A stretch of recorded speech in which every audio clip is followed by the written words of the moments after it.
বদলে যাচ্ছে পুলিশের বিশেষায়িত ইউনিট র্যাপিড অ্যাকশন ব্যাটালিয়ন র্যাবের বর্তমান ইউনিফর্ম। বিশেষায়িত এই বাহিনীর নতুন পোশাকের রং, নকশাসহ সার্বিক বিষয় চূড়ান্ত করতে কাজ শুরু করেছে সংশ্লিষ্ট কর্মকর্তারা। আশা করা হচ্ছে শিগগিরই নতুন ইউনিফর্ম পাচ্ছে র্যাবের কর্মকর্তা ও সদস্যরা।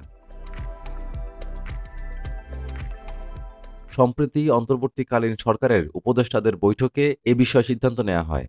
এরপর স্বরাষ্ট্র উপদেষ্টা অবসরপ্রাপ্ত ব্রিগেডিয়ার জেনারেল এম সাকাত হোসেনের নির্দেশে এ কাজ শুরু হয়েছে। স্বরাষ্ট্র মন্ত্রণালয়ের জননিরাপত্তা বিভাগের একটি সূত্র বলেছে, আইন শৃঙ্খলা রক্ষা বাহিনীর কর্মকর্তা ও সদস্যদের পোশাক একটি বিশেষ মানসিকতা তৈরি করে। সে কারণেই র্যাবের ইউনিফর্ম পরিবর্তনের উদ্যোগ নেওয়া হয়েছে।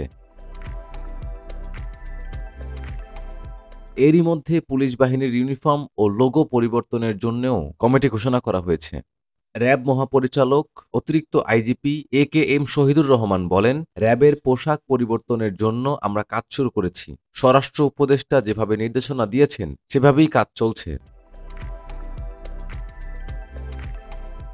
র্যাব মহাপরিচালক বাহিনীর পোশাক পরিবর্তনের কাজ শেষ হতে কত সময় লাগবে তা তাৎক্ষণিকভাবে বলতে পারেননি।